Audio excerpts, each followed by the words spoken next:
قا قا قا، تا کی بنسبت موٹی آواز.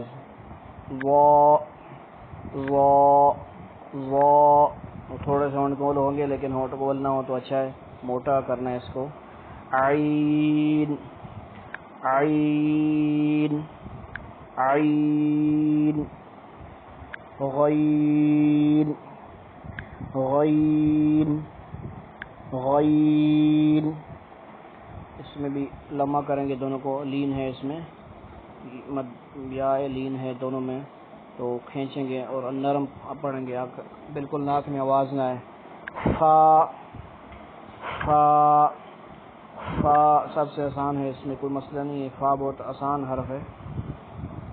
قاف قاف قاف، موٹا کر کے پڑھنا ہے، دو نقطے والا ہو، گول قاف ہو تو موٹا پڑ جائے گا.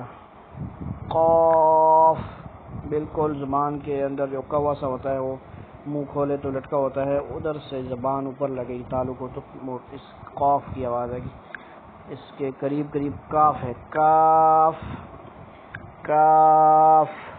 اس کو کیاف وغیرہ نہیں پڑھنا ہے، صرف کاف ہی پڑھنا ہے، بس صرف کاف میں فرق کرنے کے لیے اس کو پتلا پڑھنا ہے، یہ پتلا ہے. کاف لام لام لام میم میم میم